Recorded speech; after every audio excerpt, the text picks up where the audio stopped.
Sir room number 24 పేషెంట్ది bill ఎంత అయిందండి? Sir bill 4 lakhs. ఏంటి 4 lakhs కావాలంటే బిల్ చెక్ చేసుకోండి. సార్ మీరు స్టాండర్డైజ్డ్ బిల్ ఇచ్చి చెక్ చేసుకోమంటే ఏం చెక్ చేసుకుంటా? ఇందులో డీటెయిల్డ్గా ఉండదు. ఫర్ ఎగ్జాంపుల్ మెడిసిన్స్కి 10,000 అని చెప్పి ఉంది. నాకు కావాల్సింది ఎన్ని మెడిసిన్స్ మీరైతే యూజ్ చేశారు, వాటి యొక్క ఎంఆర్పి ఎంత, అది కావాలి. ఇవన్నీ నాకు తెలియాలంటే మీరు ఐటమైజ్డ్ బిల్ ఇవ్వాలి. మా హాస్పిటల్ రూల్స్ ప్రకారం ఐటమైజ్డ్ బిల్లు ఇవ్వడానికి అవ్వదు. ఎందుకు అవ్వదండి?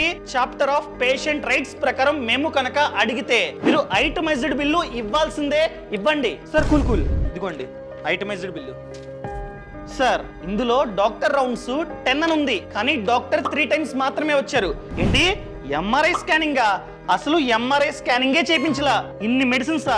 ఖచ్చితంగా చెప్తున్నా, ఇన్ని మెడిసిన్స్ మేమైతే యూజ్ చేయలే. సో దయచేసి రెక్టిఫై చేసి మళ్ళీ బిల్ ఇవ్వండి. ఇప్పుడే మారుస్తానండి. సార్